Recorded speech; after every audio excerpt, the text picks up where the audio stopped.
The Jazz have 24 games to go. Mm-hmm. It opens tonight. The Jazz play tomorrow. They have one of the more difficult schedules in the league to finish the season, as we've talked about. And, we were talking about it on the show yesterday. We never really got to a number. But how important is it that the Jazz finish in that 4th spot? Because I'm telling you, I think it's critical. I'm pretty convinced, and I don't know, I haven't asked you this, so off the cuff. Yeah. I'm pretty convinced that the Jazz are going to wind up with the Mavericks in the 4-5 matchup. I don't see the Jazz falling below the 5 spot. Mm-hmm. I think they're going to wind up either 4 or 5, and it's just simply a matter of where that series is going to be anchored. Right. So if they wind up playing that game or that series in Dallas, let's say, instead of having home court advantage in Salt Lake City, right, I think things change significantly. Okay. Because I think the Jazz need home court advantage to win a series. Now more than ever. And I think last year was a bit of a misnomer. I feel like we're back to seeing that home court advantage at the Viv that we've all become so accustomed to having in Salt Lake. Like, I think most of us recognize that whether it's Rice Eccles, whether it is Lavelle, whether it is Huntsman, whether it is, what I still would rather say, the Delta Center. The Delta Center. Vivint Home Arena and that's Smart home intelligent and stuff. But like the Jazz at home have a home court advantage. They need that to win a series against Dallas, in my opinion. Mm-hmm. Because Dallas, not only is Luka's mom hot, but they've got a supporting cast that will give the Jazz trouble. They don't play big, so I think that's automatically an advantage to Dallas versus the Jazz. Now, I think the Jazz are a better team than Dallas. Yeah. But when Luka's hot and that team's rolling, Jake, I think they're very difficult to beat. Yeah, and I think, one thing we saw last year was that for the Jazz, with where last year's team was at, home court advantage didn't end up really helping them in the long run. I mean, I think we all remember when, they lost to the Clippers on their home floor, and everybody was really, really surprised by that, including us. I mean, I honestly thought that, the Jazz would, win basically any game that was at home, and that's why they'd win that series in 7, and it didn't work out that way. But this year's team is a little bit different. I think this year's team, with the adversity that they've faced this season, I don't think there's any other way to say it other than, hey, this team has faced a lot of adversity with COVID, with injuries, whatever other things that have happened. Like, you faced a lot of adversity. So, does playoff seeding matter to your path to the NBA Finals? Well, of course, but at the same time, I feel like, if this team were to, let's say, fall to the 6th seed, let's just, as an example, I don't think that's going to happen, but I think they'll keep the 4th seed, but let's say they fell to the 6th seed. That's obviously quite a different path. You're on the road most of the time. Like, you don't have home court advantage at that point. Like, it's not ideal. So I think this season, just from a, being able to at least play at home more, I think that would be a big advantage for this team. But more than anything, I think part of the conversation around playoff seeding is what happens if this team goes out in the first round this year. Because I don't think that a first round exit would lead to good things. I think a first round exit would pretty well rock the boat for this team. I think Don would be pissed. I think this team would be pissed. And I don't know what that leads to as far as the front office but is concerned. it's not the loss that's the problem. Mm-hmm. Right? Because I think we all know this team has issues, the roster construction, the cap. Right. We've talked about that, yeah. I don't think necessarily the loss is what would be a huge problem. I think the reaction to it is going to make or break the future of this team. Mm-hmm. I think the way that you go out and make deals and what you do to reconstruct this roster, because let's face it, if this team regresses into, the early 2000 teens, if you're going back to lottery picks, if you're going back to missing the playoffs or being, a 9th or 10th in the play-in tournament every year, like I have a hard time seeing that with Ryan Smith. Yeah. It would be, to me, I think now you've won and there is a certain expectation that you will stay at a championship caliber, a championship contending level. Right. You're not there now, but I think you need to get back to where the expectations were last year. I mean, a year ago at this time, we expected the Jazz to go out and win every night. Right. Right? I mean, if you think about where this ball club was a year ago, we expected them to win every night, even when Don was out. Yep. Right? Like, and we essentially went to every home game in the second half last year, and we expected them to win every game. Yeah. And in the playoffs, you expected them to handle Memphis. In the playoffs, we didn't expect them to beat the Clippers. But now that script is flipped, you don't expect the Jazz to win every game.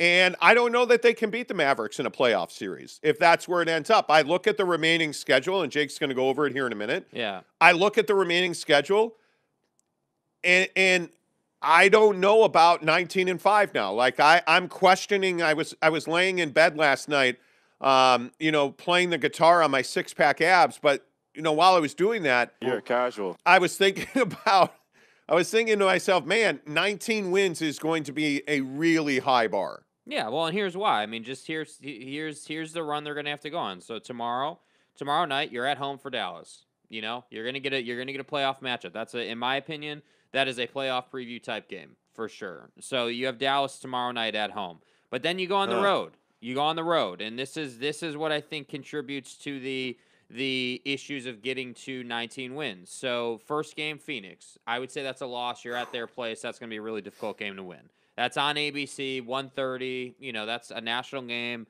But we'll see. Maybe they win that game. But I don't like their chances in that one.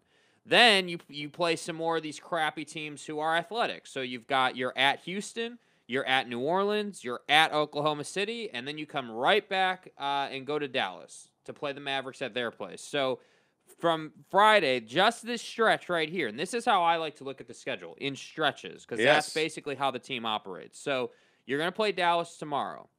From there, you're on the road for, 1, 2, 3, 4, 5. Forever. 5 in a row, and really, it's 6 of your next 7, if we're being honest, right? Because after you go to Dallas on the 7th, you're home on the 9th for Portland, and then you're right back on the road for San Antonio. But look at the way these trips are structured. Yeah.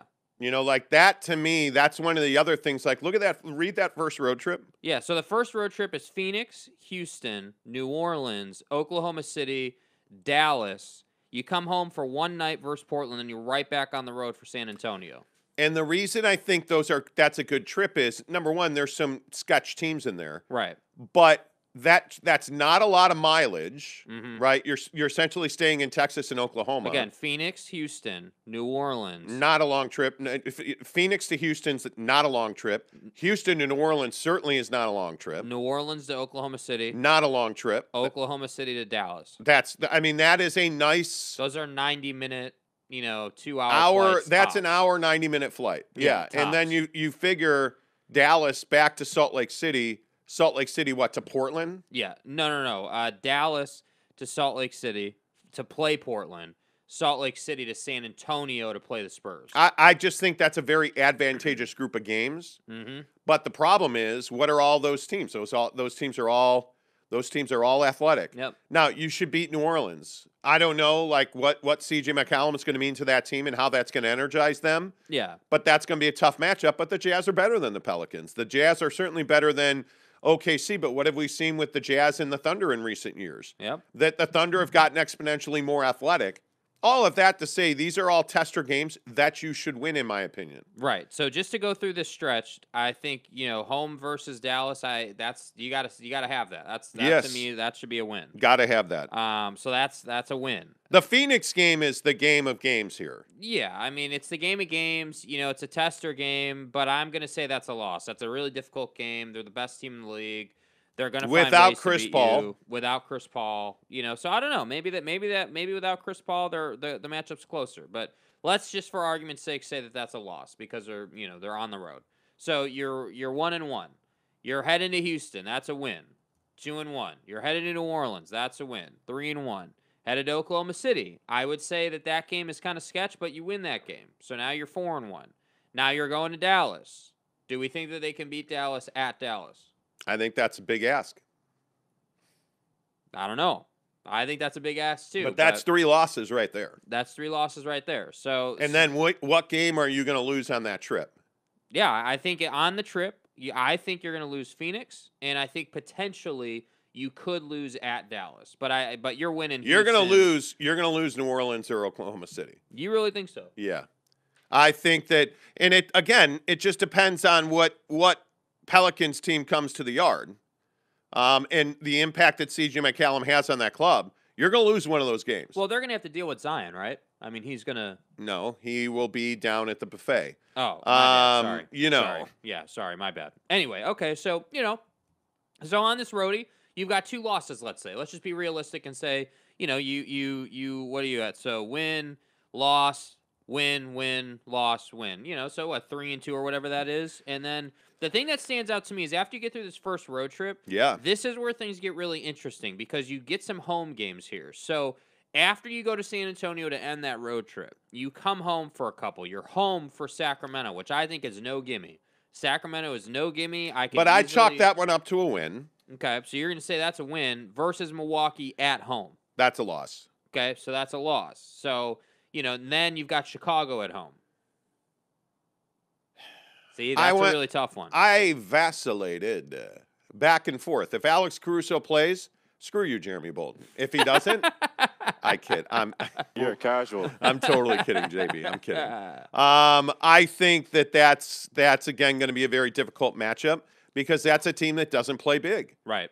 Like in those, that's one of the main things I look at in these games, like. Which of these teams is playing big, Dallas isn't big. No. Phoenix has a big. Oklahoma. Phoenix has several bigs, actually. Oklahoma. But how do those bigs play? Yeah, they're quick. And the biggest issue is DeAndre Ayton is an offensive threat, so Rudy really has to pay attention to the 5. Mm-hmm. And that's going to pull him away from the rim a little bit because DeAndre Ayton shoots the elbow jumper really well. Yeah. So I think the Jazz have I give them more of a chance to win that Phoenix game than you do because I think Chris Paul is a big part of beating the Jazz. Because I think it makes Mike Conley work harder, and I think it makes Donovan Mitchell work harder, and I think it puts a lot more pressure on other guys to do things. Yeah. That's a formula for not success. The Jazz are at their best when they're playing, and this is just my opinion again, when they're playing teams that are not they do not get out and run and play slam bam basketball. Yeah. So that's why it's so close with Philly. Mm-hmm. With all due respect to Philadelphia, the Sixers don't get out and fly up and down the court. Right? They are more of a methodical team. Whereas you take in Oklahoma City, even like the Houston Rockets. The Rockets love to get the ball off the rim and sprint down the floor. Right. That's why the Rockets have had some tight games with the Jazz. This last one was a laugher, but where was it? Mm-hmm. It was at the Viv, right? Yeah. So, anyway, all this to say, I think they're going to, I'll give them the Bulls game. Okay. So, after the Bulls, then you've got the Clippers. That's a at win. Home. That's a win. No Paul George, no K.Y. Leonard. I don't know, dude. That's a win. Okay, now you're going back on the road for an East Coaster. New York Knicks, that's a win. At Brooklyn, that's probably a loss, in my opinion. Is Kyrie playing? It's March 21st. I would expect him to be, yeah. I mean, and for those of you who missed it, the mayor of New York yesterday made a pretty groundbreaking statement. 1, in the battle against COVID. 2, it's New York City. And 3, think about this statement right here from the mayor of New York City as it relates to the Nets and Kyrie Irving. I'm going to follow the science. I'm not going to get ahead of the science because I'm ready to get ahead of all of this and get back to a level of normalcy. But they're giving us clear instructions. They gave us benchmarks. We're going to follow those benchmarks. But I look forward in the next few weeks going to a real transformation that I don't have to wonder what you look like. I would know what you look like again. I mean, that is Eric Adams, the mayor of New York, essentially saying that these mask mandates are coming to an end and all these COVID restrictions we've seen in New York City and New York State are coming to an end. And the vaccine mandates, they're looking at having those come to an end as well, which is why Kyrie will be able to play most likely. Yeah, and I think if the Nets get Kyrie Irving back, I think that's a huge deal. Yeah, I mean, I think it makes them the title contender that we've wanted them to be, and I think that obviously Ben Simmons is going to start playing soon. Obviously, they had said that what was that? You okay? No, I'm just thinking about, like you say, Ben Simmons is going to play soon. And it's like, fuck, man, like how long is it going to take this guy to get into Well, he hasn't played a game but think about this. Yeah. Like, you know how difficult it is. Just roll up to Vaza Fitness to play basketball after 6 months. Mm-hmm. Okay, well, your legs are sore, you're not shooting so well, but then try to do that in the NBA when you haven't played all year and you haven't been running up and down your VO2, your like all that stuff you're just beat. So I don't know how long it takes him to get back, and what will they ask him to do? I think he is not their point guard. Well, they don't need him to bring the ball up, especially if Kyrie plays. So so I agree with you. I think they could go one of two directions with Ben Simmons, and this is really important in the the conversation about whether the Jazz are going to win or lose this game. So if you're the Nets and you're looking at your roster and you're thinking, okay, how can we, in the early days of KD, Kyrie, and Ben Simmons, get some productive basketball played while these guys learn how to play together? I actually think, because there was video that came out of Ben Simmons working with Kyle Korver. For those of you who don't know, Kyle Korver is like an assistant coach or he's whatever. He's a developmental coach, for the Nets. So Kyle Korver is working with Ben Simmons right now on his jumper. So if I'm the Nets, I'm saying let's keep everything really simple. Let's play simple basketball. Let's allow the talent that these guys possess to overcome whatever the defense throws at them. So if I'm looking at Ben Simmons, I'm saying my opinion is what I would do is I would say, hey, you run point guard, bring the ball up, and just get into the offense. Right now, that's what we're asking you to do.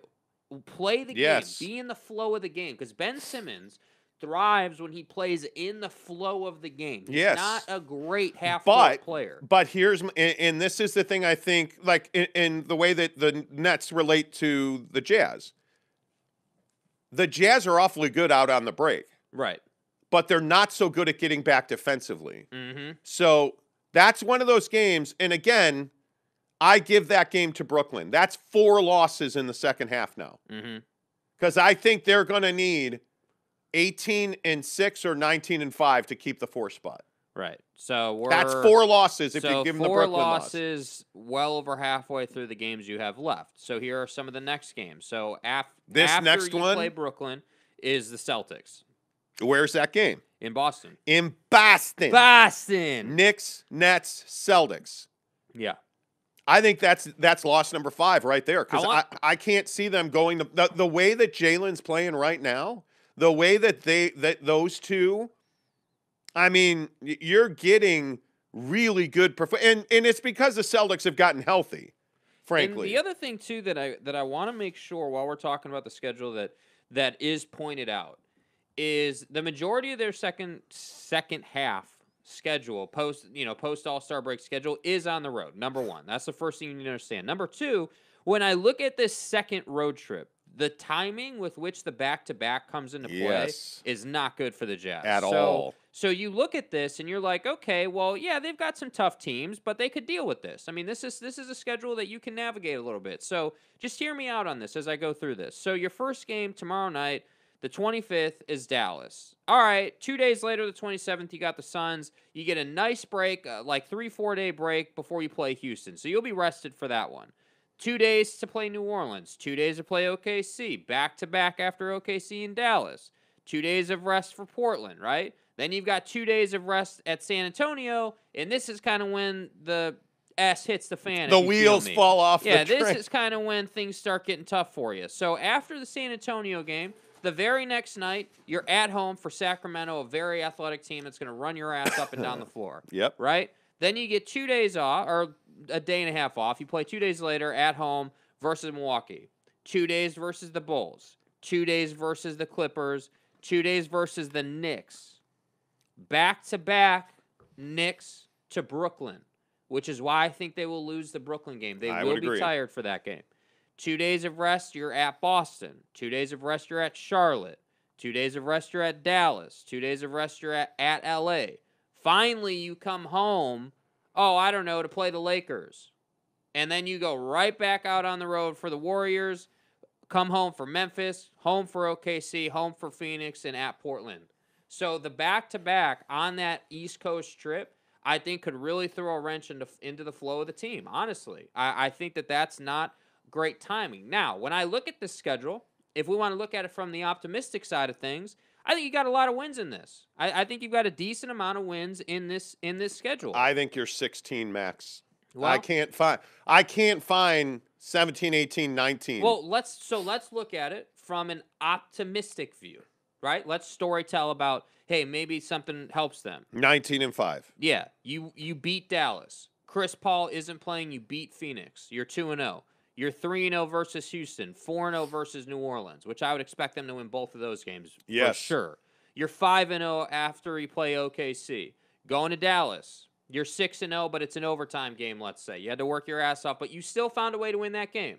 6-0 right there, starting the second half. You're going to Portland. You're 7-0, because I think they should beat Portland. They're better than Portland. Yes, they are. Right?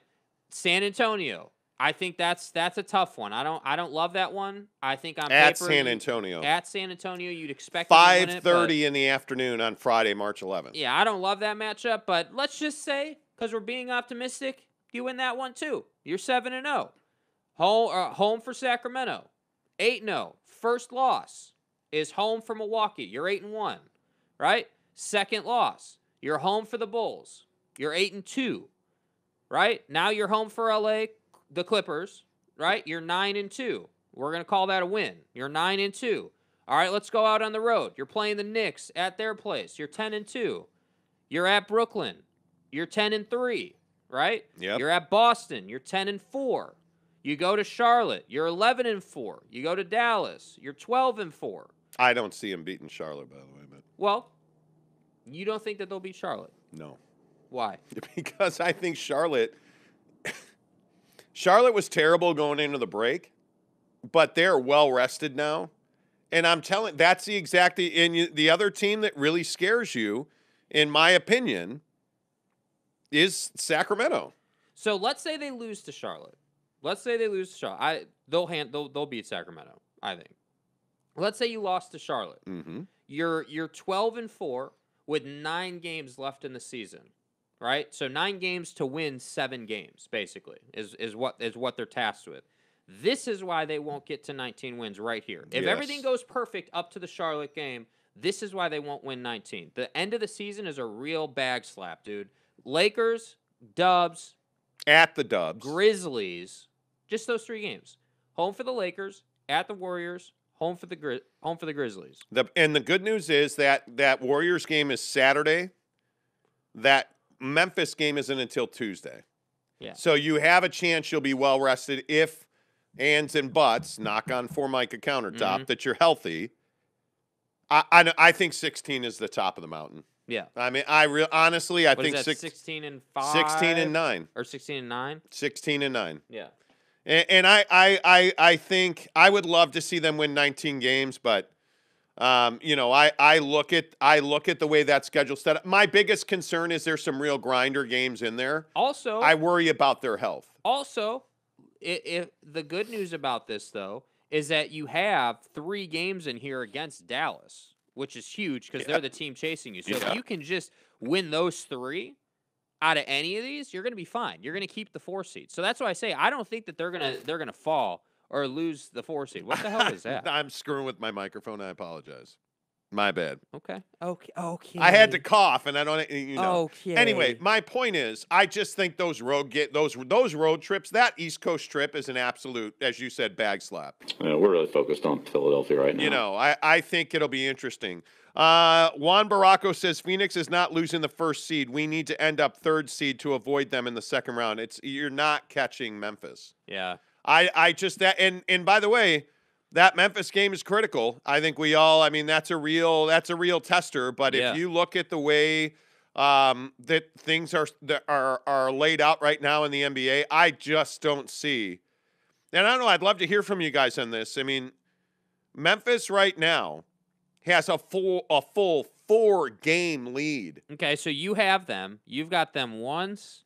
You've got them. I think you've got them twice. Or I thought just once. Just once here. Just once. So you're only going to get one opportunity to win that game, and I don't even like your chances with that. So I don't think I agree with you. No. I don't think that the Jazz are going to catch Memphis. I just think they're out of time and they'd have to play like 900 basketball to do it. Here's my question.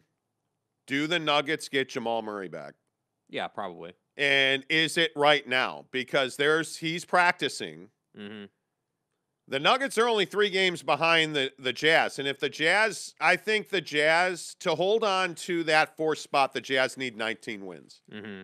Because they're only a game and a half up on Dallas. And with multiple trips to multiple games against Dallas, I mean, you can clearly see the path that Dallas can catch the Jazz. That those Dallas games, in my opinion, are must wins. They're season defining. They're must wins.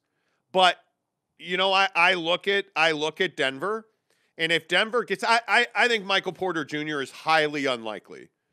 I think it's just highly unlikely with his issues and this back thing.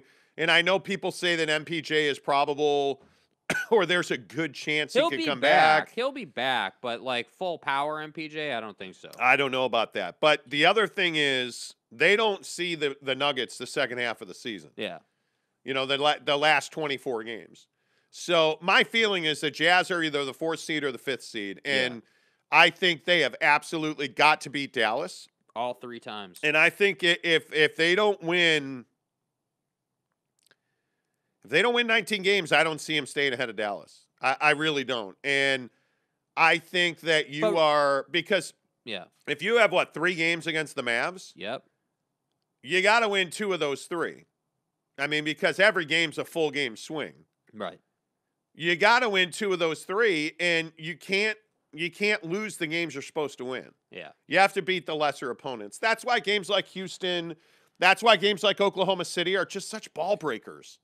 Because they take so much of your energy because of the style that those teams play. Yeah. But I'm gonna go in the middle. My official prediction is officially official. Yeah. That they're 17-8. Okay. That's my I like that. Or 7. I guess that'd be 17-7. Excuse me. Yeah, I like that. That's where I'm at on it. I think they're 17-7 to finish the season. I think they finish in the 5th spot. They lose home court advantage, and now let's talk. Obviously this is all going to change if they lose a guy. If they start dropping bodies, we'll have to revisit that. But 17-7 feels like the right number to me. Yeah, I agree. I don't know how to. I would love to see this team. I think their absolute maximum ceiling is 19-5.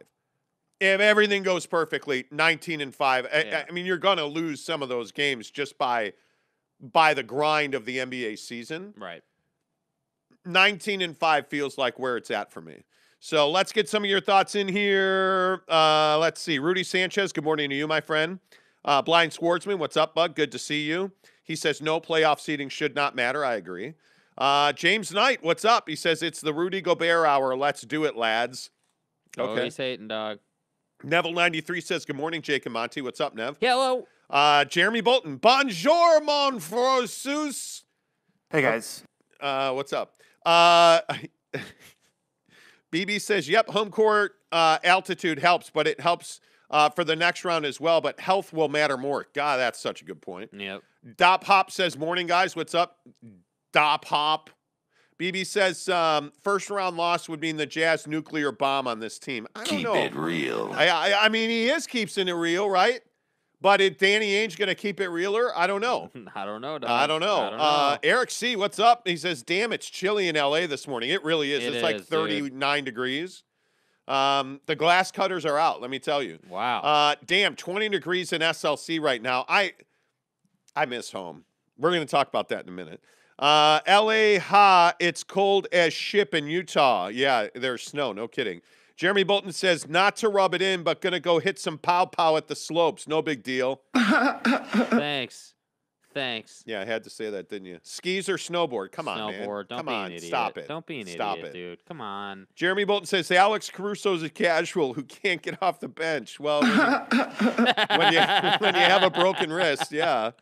Gavin Vega, what's up, Gav? He says, morning, guys. Been a while since I've been in chat, but I'm glad to be back, and we're glad to have you. Exciting stuff happening, and hopefully I can tune in more frequently now. Cool, nice, man. Dude. Welcome. BB says Democrats finally, after 2 years, ending their 15 days to stop the spread. Here we go. All right, let's move on. Better career, Corver or Reddick? Oh, J.J. Reddick. J.J. Reddick. I think they're probably pretty close. Although, does Reddick have a ring? I think. I don't think he does. Does J.J. Reddick have a ring? We gotta Google it. I don't think J.J. Reddick has a ring. I mean, I could be wrong in that statement, but Sixers, Clippers. You know, I don't see that the homie's got a ring. You know, I like I said. No, he didn't. Could be wrong about that. See, I'm never wrong about anything. No. I'm perfect in every way, shape, or form, and I'm hung. Yeah. But neither did Corver, but Corver's a Blue Jay. What does that mean? Are you really going to disrespect me like that? Corver's a Blue Jay. He went to Creighton. Okay, fuck you. How's that? Who the like what? What? I think they're probably pretty equal. I would take J.J. Reddick just because he's calling out fat ass. So I mean Zion Williamson. My bad. Fat. BB says, back to back. Does Conley play or Butler plays? We win. Butler never plays. What are you talking about? There's a Butler on this team. Jared who? Yeah. Wait, from Subway? Isn't he in prison for kiddie porn? Wow. Frank H. Hi. Frank H says, I think we should rest and get the 6th seed. We go 18-6 or whatever, and everyone's going to be tired, hurt, etc. Plus, the Grizz can't be us with small ball like Dallas. Also, Joker kills Rudy every game. Oh, I think Memphis could beat you with small ball. I want nothing to do with the Memphis Grizzlies in the playoffs. Dude. Nothing. No, I'm good. Jaws got a point to prove this year. Yeah, Giggity says the schedule will allow the team to get the Jazz fans excited heading into the playoffs, then disappoint them with the second round exit. I'm screwed. Giggity is spelled a-hole. A-A. You spell Giggity A-H. Wow. You ain't wrong, no, Giggity. You ain't wrong. James Knight said, okay, cool, you found the schedule. Okay. He clearly, you know.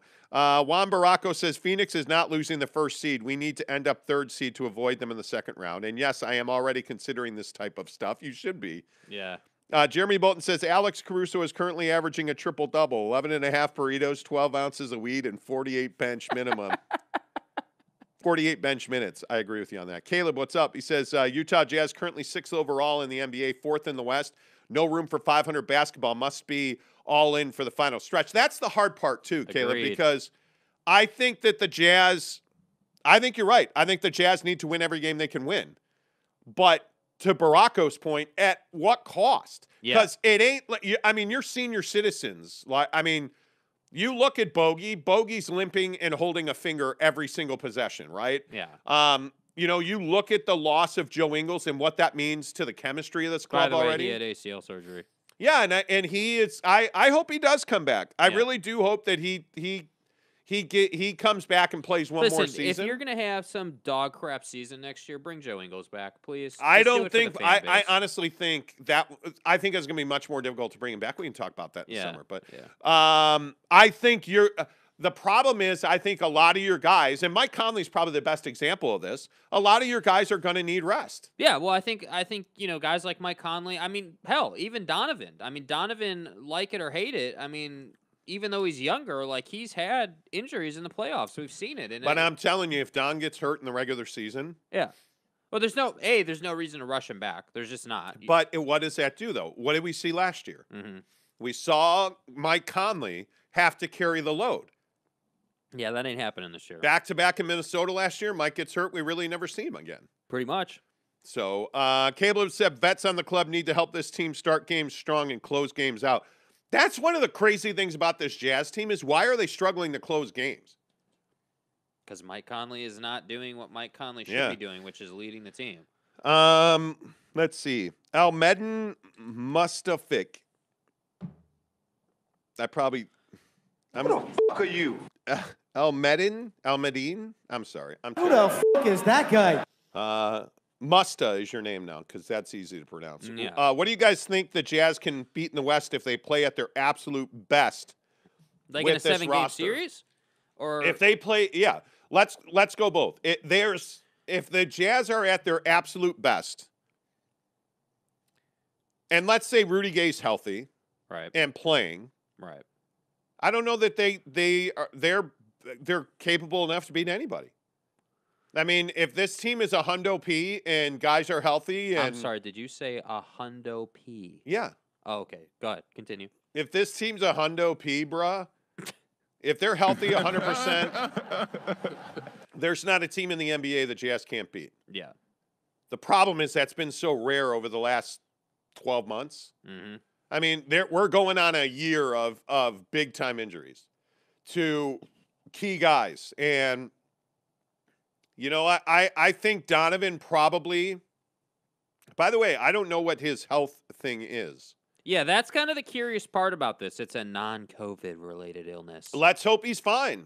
Let's hope that he doesn't have the cough that plagued me for 6 weeks. Dude, it's rough. I mean, let's hope that he's okay. I mean, at their level best, they're as good as anybody. The problem is, right now, at the best we've seen this year, I think they're a couple below Phoenix. I think they're a couple below Memphis. I think they're probably a couple below Golden State if they're Golden State is healthy. Team right now. Let's be honest about it. But how good is Golden State if everything's equal? They're better than the Jazz. They're equal to the Suns. If Dre's healthy, yeah. I mean, because you can see Clay got his legs back right before the break. The Warriors at full strength are top 3 teams in the entire league. I mean, that's just where they're at. I mean, at full strength, are the Jazz a top 3 team in the NBA? No. I would say not. They're a top 5 team, I think. Top 5. I think Brooklyn, Philly, Milwaukee. Milwaukee. So Brooklyn, Milwaukee, Philly are better than the Jazz. The Jazz are not a top 5 team, actually. I think I got to take Philly out of that, though, until we see what James Harden is. Because we still have no idea what that's going to. Yeah, but right now, Philly is one of the best teams in the league, and I would take them over the Jazz in a 7-gamer simply because of the Joel-Rudy matchup. But can you do that, though? I mean, I think if James Harden, and I guess this is James Harden the shit show we saw in Brooklyn? He's better as a Sixer than he was as a net. Well, then 100%. They're better than the Jazz. I mean, if that's the case, if James Harden is effective and, if he's dedicated, because he was not, you can't tell me he was all in Brooklyn. No. I just don't, I don't see that. And he's not a guy that fits in a trio, right? He's not a guy, again, well, that much is clear. With all due respect to James Harden, he's too selfish to play in a trio. But wait, didn't they only lose? They were almost unbeatable when KD, Kyrie, and Chubby played together, right? What? Fat. What? Fat. Fat. What? Oh wait, Zion's in New Orleans. Fat. Anyway, the point is, I'm a jerk. When Kyrie, KD, and James Harden played together, they were elite. They won like 90% of their games, but they played like 3 games together. Yeah, was the problem, and none of them were in the playoffs. James Harden didn't forget how to put up 50 in a game. He didn't forget how to pass or how to score at a really elite level. And I think that he now has a point to prove. We heard it from him. Yes. That he had major concerns over perception from the fan base. So James Harden is going to take this run up to the playoffs and through the playoffs extremely seriously. Okay, so Milwaukee, Brooklyn, all things being equal, everybody's Hondo P. Brooklyn, Milwaukee, and Philly are better. Phoenix and certainly Golden State, and I put Memphis. That's 6 teams right there. I think Memphis is better. At 100%, Memphis is better than the Jazz. After those teams, the Jazz are right there. So the Jazz are definitely a top 10 team in the league. I think after those 6 teams, the Jazz are right there. I think it'd be tough for the Jazz to beat any of those teams in a long series. Yeah. 100%. Just being honest with you. 100%. Musta, I think that'd be tough. Tao Unga says, morning, Fookers. What's up, Tao? Caleb says, vets on the club need to help this team start game strong. I read that, sorry. Yes, they do. Cody Strickland says, I can say they go 19-5 is good, but I think the Suns going to struggle without Chris, and I feel like, whoa, comment dump. Hello. Wow, that's a huge comment dump. But I think the Suns going to struggle without Chris, and I feel like Memphis going to have a huge hit as well. I think we all will be surprised at the end of the season. Health is the great equalizer. It always has. It always has been. Water's wet and Chris Paul's hurt.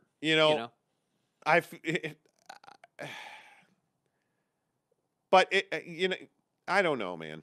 I just want the Jazz to be healthy. I want them to go into the postseason with everybody available. Yeah. That's what you need out of this roster. It's been so rare, I feel like, over the last 2 years. Mm-hmm. Even all the way back to the bubble. Hell, 3 years. Yeah. Yeah, guys hurt, guys in, guys out, COVID this, COVID that. Like, Bogey with his this and Bogey's mom and, like, Luka's mom and, It's been so frustrating to watch this Jazz team just walk right up to the line and then Mike Conley's hamstring. And as you can see, I'm going through some shit right now. Oh, and then Donovan's ankle. And, it's been so frustrating because we've never seen this team in the biggest moments, largely because of injury. Facts. So you just want to see him get that shot. Greg Hawkins, sup? No, JJ Reddick doesn't have a ring. Thank you. Greg Hawkins says, going to be in another movie. Some pretty good news. What movie are you going to be in? I saw that. If you don't follow Greg Hawkins on Insta, he's a pretty good follow. He is an attractive, good-looking young man. I'm better looking than you. But, the talent scouts just haven't found me. I'm for real. I'm for real. I could model bathing suits for, a big and tall store. Hey, guys. And stuff. Wow. Greg's like a model, a TV star, an actor. He pretty much does. He does everything. Eric and Raleigh says, yo. Caleb says ACC champion in college. Hey, that's true, though. That's true. JJ is. Duke is Duke. Duke is Duke. I mean, what do you want me to say? Duke is Duke. Austin Rivers and Kyrie and stuff. And shit. Yeah. Neville 93 says, since you guys have been gone a year gone, a 4-year-old boy shoots at police in Utah and 2 Blackhawks crash in a ski resort. We've been following. It's dude. chaos when the Monty Karma leaves the state. How about this 4-year-old kid? His dad's getting arrested. The 4-year-old kid grabs a gun and shoots at the cops. Keep it real.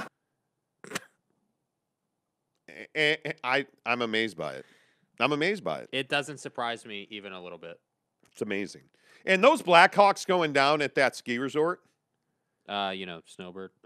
No, it wasn't Snowbird. Yeah, I think it was. I think it was Snow Basin. Okay.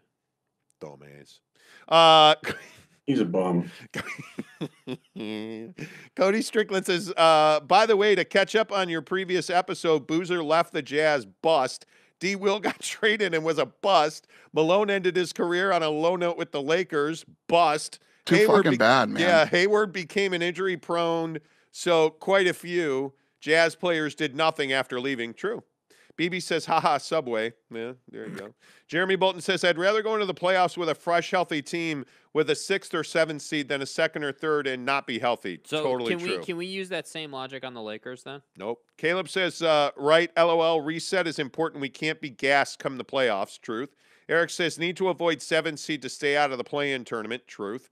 Caleb says, started off the Lakers game 0-10. That's not going to cut it. Yeah. No. Wait, are you saying going 0 for 10 is not good? Is that a bad thing? That game was frustrating if you're a Jazz fan. Yeah. Gavin Vega. You guys got me motivated each morning at this past year. I had to work 2 jobs to pay off a car loan from a freak accident that I had in a random health issue that caused me to have surgery. Jesus, damn. Bro. Appreciate you, man. Eventually listening to your podcast is what helping keep going. And now I've got a job opportunity to where I'm getting a company car and will be making a salary. And now can keep it moving. Good for you. Good for you, Vega. Way to go, man. Yes, sir. One day at a time, one foot in front of you. It's so funny. Yeah. I went out to dinner with a really good friend of mine that I had not seen in years. Mm-hmm. And we all have the same issues. Like him and his wife, we were talking, and they've got health issues in their family, and they're dealing with, age, and we're all going through the same thing. And there's just been, I've talked to or seen so many people I haven't seen in a long time. Mm-hmm.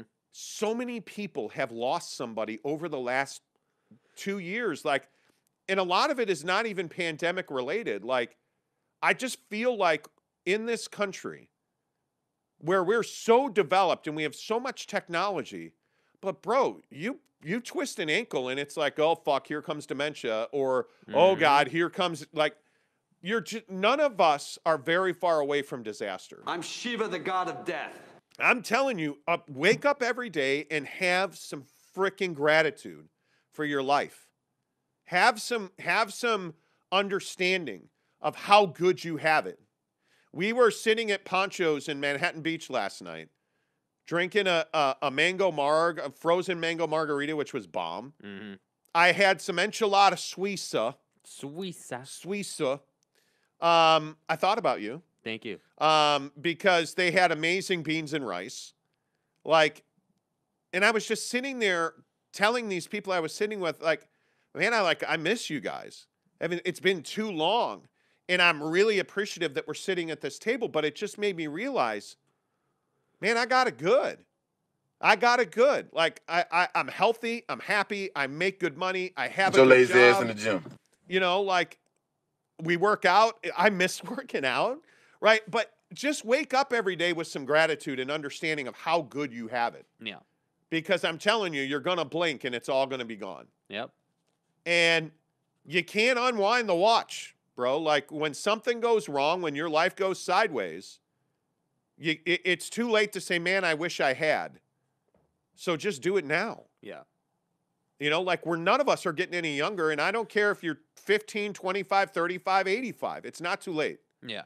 Have some gratitude, man. I'm happy for you, Vega. I really, you're one of our long times, and I appreciate you being here. Eric and Raleigh says the California is really getting to you, Tim. Hundo P. It's not Hundo P. It's Hundo P, bruh. Yeah, thank you. Rando. Eric C. says, Jesus, Gavin, glad you're back in the Monty cult. Me too. Wow, another comment dump. James Knight says, you just couldn't clear that pubic hair, could you, Monty? No, it was stuck deep in the base of my throat. Anyway, what? I like toilet seats. Gavin, I'm glad you're back. He says, thanks for the motivation and thanks for entertaining because it helped me stay positive. Good things happen to those who stay up on themselves. Right. Amen. Exactly Hey. right. Caleb says Donovan is in a stage in his career where he can use quote-unquote illness as an excuse to pull the Kawhi card for the rest instead. Ooh. Well, yeah. Caleb? Don't be, no. Let's settle this right now. There's so many people who are saying what Caleb said. Do you think there's any truth to it? I don't. Infowars.com. I'm not putting on the tinfoil hat. We need a prop for when you play that drop. Put on a tinfoil hat. Wow. Infowars.com. Donovan's not here because he's fighting in Ukraine. Infowars.com. Donovan, you know, he's infected with some rare disease. Afghanistan. Oh, you know why Donovan's sick? He got the vaccine. And it's just wreaking havoc on his body. The coronavirus. That's what this is, right? Yeah. Well, you know, Donovan actually, he wasn't at the All-Star game because he was abducted by aliens. Hydroxychloroquine. He's, whatever. Donovan's a double agent. I don't know. I don't even have. Dangerous misinformation. He's on a mission from God. Like, for instance... Donovan's not sick. You know, I don't know. Why does he wear glasses? Donovan wears glasses because he's secretly Superman. Hey, guys. I don't buy it, Caleb. I really don't. BB says, Donovan, amazing offense. Rudy, amazing defense. But this year, Conley and Bogey are the inconsistent constant. Yeah, and Rudy and Don have not played a whole lot of games together recently. Mm-hmm.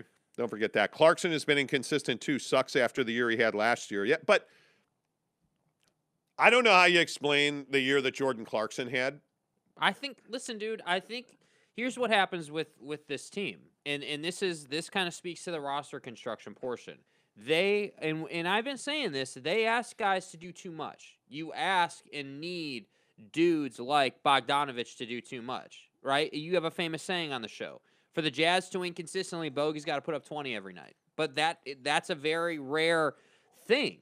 And I think Jordan Clarkson is another one of these guys where you're hoping he'll come off the bench and give you like 25, 30 points. And when he does that, once, twice a month, because that's about what he's been doing it this year, once or twice a month, honestly. Yes. When he does that, they obviously dominate. But it's been so rare for him, and I feel like he's never really gotten in the groove. And I think when you're talking about a sixth man of the year, when you're talking about a guy who comes off the bench and is that spark, you guys got to realize, and I would guess some of you thought about this, like the way a sixth man thrives coming off the bench is knowing, okay, I'm going to come in right about this same time every single game, right? In the first quarter, I'm going to come in with 7 minutes left in the quarter, and my job is to put up a quick 10 points. Yes. That's my job. That's right. But the problem this year has been, hey, you're going to come in at that time, but you have no idea who in the hell you're going to be playing with because of all these injuries. You have no idea. So the flow is off. He's got Rudy telling him to pass more and Quinn telling him to shoot more.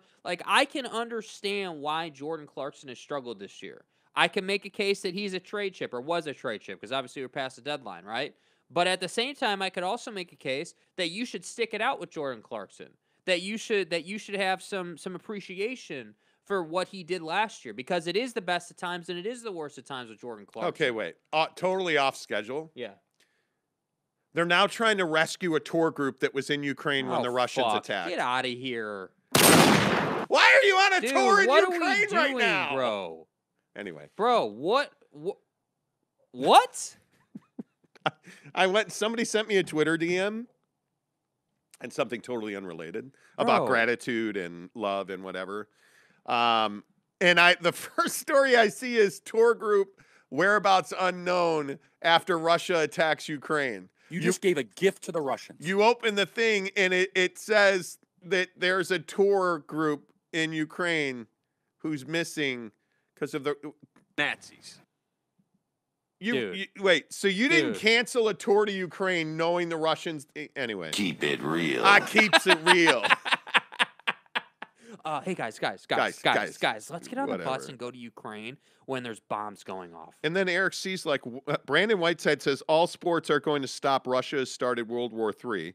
Eric C says, what's up, Brandon? Why would you say that? Welcome to the chat. Why would you say that? Like, that's a Let's Go Brandon reference. Right. I think. I don't know. Brandon says, living the dream, Eric, living the dream. Eric on the Russia stuff, it's getting crazy. Fat Jesus says, appreciate Jack in the Box mini nacho tacos. Bro, we have oh my to God. Go oh my to God. We're going to Jack in the Box this morning. Bro. We're doing it. My Mrs. Monty, whipped it out the other day. Whoa. Well, I mean, her credit card. I'm gonna get medieval on your ass. He went to Jack, and she's like, yeah. I'm like, okay, I'll have an ultimate cheeseburger. Jake, what do you want? Well, I have an ultimate cheeseburger, too. My wife's like, hey, yeah, I'll take a 15-pack of mini tacos, please. Holy shit. And we're like, what the like, what? That's you. That's not what we're about. Yeah, that's not who we are. We are now because those mini tacos at Jack in the Box. They're so legit. Dude, if you eat one of those and you do not become instantly enthralled, throb, legit. Aroused, dude. I don't know what that noise is for.